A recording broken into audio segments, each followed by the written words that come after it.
माजी मुख्यमंत्री अशोक चव्हाणांनी अखेर भाजपमध्ये प्रवेश केला। पण अशोक चव्हाण यांनी घाईघाईत पक्षप्रवेश का केला असा प्रश्न सध्या राजकीय वर्तुळात विचारला जातोय। एका रात्रीत असं काय घडलं जाणून घेऊयात या व्हिडिओतून।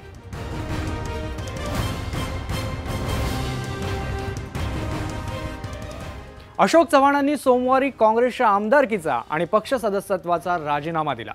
पण आपण कुठे जाणार याबाबत त्यांनी काहीही बोलण्यास नकार दिला। 2 दिवस थांबा असं माध्यमांसमोर सांगितलं।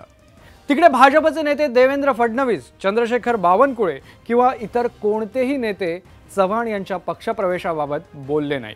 गृहमंत्री अमित शहांच्या उपस्थितीत प्रवेश होणार, अशोक चव्हाणांसोबत 10 ते 20 आमदार प्रवेश करणार अशा बातम्या सुरू होत्या। पण अचानक मंगळवारी सकाळी अशोक चव्हाण भाजपमध्ये प्रवेश करणार हे निश्चित झालं। असं एका रात्रीत काय झालं की अशोक चव्हाणांचा पक्षप्रवेश घाईघाईत आटोपण्यात आला।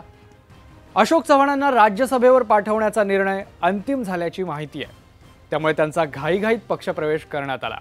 भाजप 2 दिवसात राज्यसभेसाठीची यादी प्रसिद्ध करणार आहे, त्यामुळे अशोक चव्हाणांचा प्रवेश निश्चित मानला जातोय। मात्र अशोक चव्हाण लोकसभेत जाण्याची शक्यता यामुळे मावळली आहे। नांदेडची जागा सध्या भाजपकडे, त्यामुळे तिथे चव्हाण विरुद्ध चिखलीकर असा सामना होण्याची शक्यता वर्तवण्यात येत होती।